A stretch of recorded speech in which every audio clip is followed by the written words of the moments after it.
Hello guys, welcome back to iDream media. ఈరోజు మనతో ఉన్నారు పర్సనల్ ఫైనాన్స్ ఎక్స్పర్ట్ అయిన విజయ్ కర్ణం గారు. మన ముందుకు మరొక కొత్త సిరీస్ తీసుకురావడం జరిగింది. ప్రతి ఒక్కరికి మనకి నెల నెల జీతంతో పాటు ఇంకో ఎక్స్ట్రా ఇన్కమ్ వస్తే హ్యాపీగా ఉంటుంది కదా, అనిపిస్తూ ఉంటుంది కదా. అలాంటి వాళ్ళందరి కోసం ఒక మంత్లీ ఇన్కమ్ సిరీస్ అనేది తీసుకురావడం జరిగింది. అసలు ఆ సిరీస్లో ఎలాంటి విషయాలు మనకు చెప్పబోతున్నారు అనేది తెలుసుకుందాం.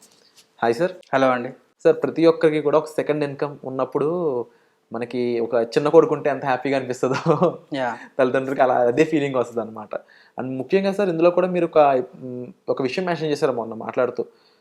విరాట్ ఒక 5,000తో 50,000 ఇలాగ కొన్ని కాన్సెప్ట్స్ ఉన్నాయి మన దగ్గర, ఖచ్చితంగా జనాలకు చెప్పాలని చెప్పేసి ఈరోజు అలాంటి కాన్సెప్ట్ ఏమైనా స్టార్ట్ చేద్దాం ఎపిసోడ్ 1. డెఫినెట్గా అండి.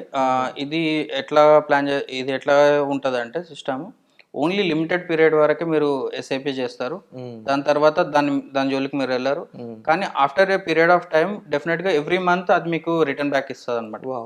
ఒక ఎగ్జాంపుల్ ఏంది అంటే, ఫర్ సపోజ్ మీరు 15,000తోని ఎస్ఐపి చేస్తారు. 15,000తోని ఎస్ఐపి చేస్తారు over the period of next 5 years. అంతే 5 years వరకు చేస్తారు, మీరు దాన్ని వదిలిపెట్టేస్తారు. 10 years వరకు దాన్ని మీరు ముట్టారు అనమాట. సో 10 years తర్వాత మీకు దాని నుంచి ఎవ్రీ మంత్ 50,000 ఇన్కమ్ వస్తుంది. సో చాలామంది దీన్ని ఎట్లా యూజ్ చేసుకోవచ్చు అంటే, ఎర్లీ రిటైర్మెంట్ అంటే నియర్ టు రిటైర్మెంట్ ఉంటారు కదా, వాళ్ళు దీన్ని యూజ్ చేసుకోవచ్చు. First type of category. Second type of category ఏంటి అంటే, ఇప్పుడు మ్యారేజ్ అయినాక కొంతమంది ఒక 2-3 years వరకు హస్బెండ్ అండ్ వైఫ్ ఇద్దరు కలిసి వర్క్ చేస్తారు. కానీ కొన్ని ఇయర్స్ తర్వాత వైఫ్ ఎర్నింగ్ అనేది ఆగిపోయే ఛాన్సెస్ ఉంటాయి. వాళ్ళకు కూడా ఇది హెల్ప్ అవుతుంది అన్నమాట. ఎందుకంటే మన ఇన్కమ్ని రీప్లేస్ చేయాలి. మనకి ఇన్కమ్ అనేది, ఈ క్యాష్ ఫ్లో అనేది ఎప్పుడు రన్ అవుతూ ఉంటేనే మనకి ఫినాన్షియల్స్ ఇవన్నీ కరెక్ట్గా వెళ్తూ ఉంటాయి. అండ్ ఎక్స్పెన్సెస్ కూడా అదే రేంజ్లో పెరుగుతూ ఉంటాయి. సో ఈ ప్లాన్లో మనం జస్ట్ 15,000 ఇస్తాము, కానీ అవుట్పుట్ వచ్చే మాత్రం 50,000. ఓకే. అండ్ మీరు పే చేసేది ఓన్లీ 5 years మాత్రమే, కానీ మీకు అవుట్పుట్ వచ్చేసి 20 years వరకు. 15,000 per month for the period of 5 years. అంటే ఎంత ఇన్వెస్ట్ చేస్తున్నారు? 9 lakhs మాత్రమే ఇన్వెస్ట్ చేస్తున్నారు. కానీ ఈ 10 years మీరు డిఫర్మేషన్ వదిలిపెడతారు కదా, డిఫర్మేషన్ పీరియడ్లో ఈ 9 lakhs కాస్త 53 lakhs అవుతాయి. ఓకే. 53 lakhs నుంచి మళ్ళీ మీరు గ్రాడ్యువల్గా తీసుకుంటారు, అట్ ఏ టైం తీసుకోరు. కాబట్టి మీరు 53 lakhs నుంచి 1.3 crore తీసుకుంటారు అనమాట అవుట్పుట్. సో టైం అనేది ఇంత కలిసి వస్తుంది అనమాట మ్యూచువల్ ఫండ్లో. అట్ ఏ టైం విత్డ్రాల్ చేసుకోకుండా గ్రాడ్యువల్గా తీసుకుంటున్నారు కాబట్టి, అంటే చూడండి 9 lakhs నుంచి 1.3 crore మీరు బయటికి తీసుకునే ఛాన్సెస్ ఉంటాయి. దిస్ ఈజ్ ఓన్లీ ప్యూర్లీ మనకి స్ట్రాటజీస్ ప్రకారం యూజ్ చేసుకుంటేనే ఇట్లా వెళ్ళొచ్చు అనమాట. ఈ ప్రాసెస్లో ఎస్ఐపి చేస్తున్నప్పుడు ఒక రకమైన మ్యూచువల్ ఫండ్ యూజ్ చేయాలి, ఎస్డబ్ల్యూపీ చేసేటప్పుడు ఒక రకమైన మ్యూచువల్ ఫండ్ యూజ్ చేయాలి. ఓకే. అండ్ ఎస్డబ్ల్యూపీ దగ్గర రియలిస్టిక్గా ఉండాలి. అక్కడ మనం 15%, 20%లో తీసుకోవద్దు. ఎస్ఐపి దగ్గర హైలీ అగ్రెసివ్ తీసుకోవాలి. ఎందుకంటే మనకి 5+10 15 years డ్యూరేషన్ ఉంది కాబట్టి అక్కడ మ్యాక్సిమం రిస్క్ తీసుకోవాలి. ఎస్డబ్ల్యూపీ దగ్గర మనం రిస్క్ తక్కువ తీసుకోవాలి. అట్ ద సేమ్ టైం మన కార్పొరేట్స్ని కూడా ప్రొటెక్ట్ చేసుకుంటూ ఉండాలి. ఇది కంప్లీట్గా ఒక ఆర్ట్ అండి, ఒక అడ్వైజర్ ఒక ఆర్ట్ ఇది. ఎవరు ఎంత బెస్ట్ పర్ఫామ్ చేస్తే ఇన్వెస్టర్స్కి అంత బెటర్ రిటర్న్స్ వస్తాయి. ఇక్కడ 20 years దగ్గర 25 years వెళ్ళే ఛాన్సెస్ కూడా ఉంటాయి అనమాట. అంటే 25 years వరకు ఎవ్రీ మంత్ 50,000 తీసుకునే ఛాన్సెస్ కూడా ఉంటాయి అనమాట.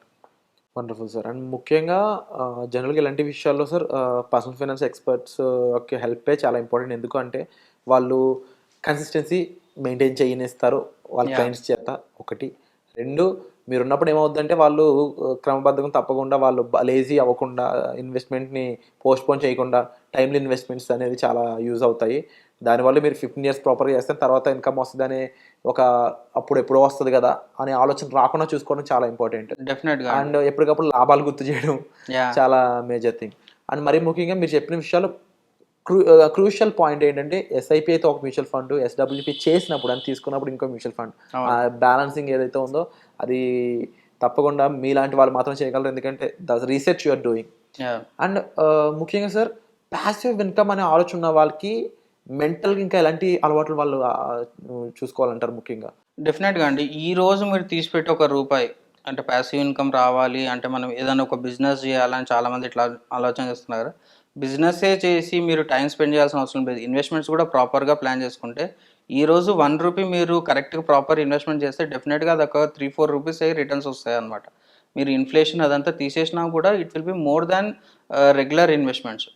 ఎప్పుడైతే మీరు ఇప్పుడు నాకు అవసరం లేదు అనే ఎక్కువ ఎక్స్పెన్సెస్ ఎక్కడైతే తగ్గించుకొని అక్కడ మీరు ఇన్వెస్ట్మెంట్ స్టార్ట్ చేస్తారో, ఇక్కడ మంచి రిటర్న్స్ వచ్చే దగ్గర ప్లాన్ చేసుకుంటారో, ఎప్పుడైతే మీరు 1 రూపీ పెట్టలేని పొజిషన్ వస్తుంది కదా, అప్పుడు డెఫినెట్గా మీరు ఇంతకుముందు చేసిన 1 రూపీ మిమ్మల్ని కాపాడుతుంది డెఫినెట్గా. అది మాత్రం కంప్లీట్లీ ఒక ఫినాన్షియల్ ప్లానింగ్ అండి. ఇది ఎంత మంచిగా ప్లాన్ చేసుకుంటే అంత సేఫ్ సైడ్లో ఉంటాం. 50+ ఇయర్స్ వచ్చిన వాళ్ళు అంత సేఫ్ సైడ్గా ఉంటారు అనమాట. Wonderful sir.